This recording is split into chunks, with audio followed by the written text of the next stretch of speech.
अंधेर नगरी चौपट राज जो बोला जाता है वो आज के वक्त में मालेगांव कॉरपोरेशन में बिल्कुल ये जुमला साबित होता है कि महाराष्ट्र सरकार की तरफ से 3 बड़े अधिकारी ए क्लास ऑफिसर जो पिछले 6 महीने से अपनी ड्यूटी पर नहीं आ रहे हैं और उनके ताल्लुक से ना ही मालेगांव के कमिश्नर ना मेयर किसी को भी कोई लेना देना नहीं।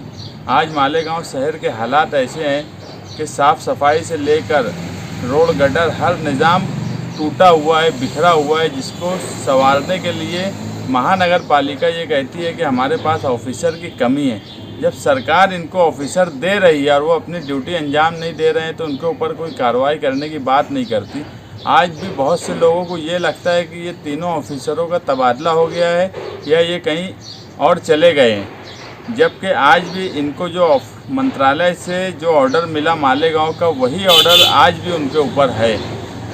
हमने खुद उनसे मिलने की कोशिश की मगर मुलाकात तो उनसे नहीं हो सकी, मगर दूसरे जराये से हमको जो मालूमात मिली कि बाबूराव गणपत, राहुल पाटिल और तुषार आहेर ये 2 उपायुक्त और एक सहायक आयुक्त बोलकर अपनी ड्यूटी अंजाम क्यों नहीं दे रहे। तो उनको ये लगता है कि मालेगांव कॉरपोरेशन में पिछले 5-6 महीनों से इस तरह से करप्शन और लूट मार का बाजार गर्म है कि करप्शन के सिस्टम में ये अगर अपने टेबल पे ड्यूटी देंगे तो उस सिस्टम में कहीं ना कहीं ये भी इन्वॉल्व हो जाएंगे और इनके ये भी फंस जाएंगे, ऐसा इनको डर है। आप ये समझ लो कि यार महाराष्ट्र सरकार के बड़े ऑफिसरों को अगर ये डर है तो मालेगांव कॉरपोरेशन में किस हद तक करप्शन हो रहा है। बुलंद इकबाल हमेशा बोलते थे कि ये चैंपियन चोर है।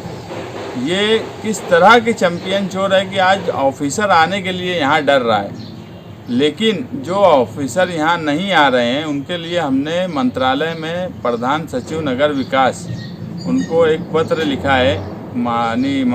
मालेगांव महागठबंधन आघाड़ी की गठनेता और अपोजिशन लीडर शान हिंद की तरफ से कि इनके ऊपर शिस्त भंग की कार्रवाई की जाए।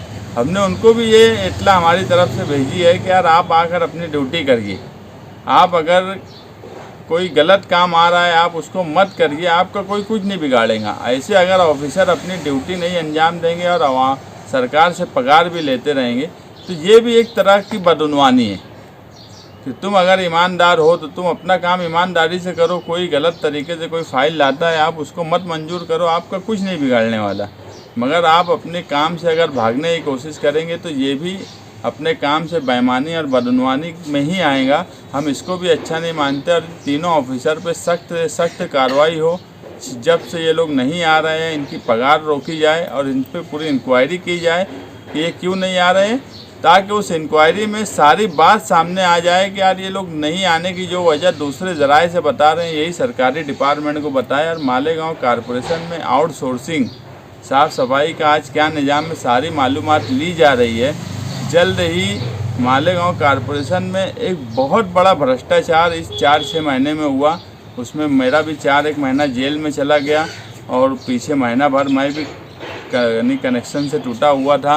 इसकी वजह से बहुत लूट मार का बाजार गर्म हुआ। लेकिन हम महागठबंधन और जनता दल की तरफ से हमेशा करप्शन को रोकने की कोशिश करते हैं और उसमें बहुत से मामलात में हम कामयाब भी हुए हैं और आवाम का खजाना जो है उसको बचाने की भी कोशिश की है। बहुत से मामले में बचाए भी हैं, मगर ये 5-6 महीनों में चैंपियन चोरों को ऐसा मौका मिला कि यहाँ के जो बड़े अधिकारी थे उनको भी भगा दिया, हमारे जैसे लोग भी जेल की सलाखों के पीछे चले गए और उसका पूरा फ़ायदा उठाने की कोशिश की गई। मगर उनको ये बात मालूम होना चाहिए कि चोर किसी भी तरह से चोरी करे, मगर अगर उस चोरी किया है तो उसको उसकी सज़ा मिलेगी और हम जल्द ही उनका भांडा फोड़ेंगे।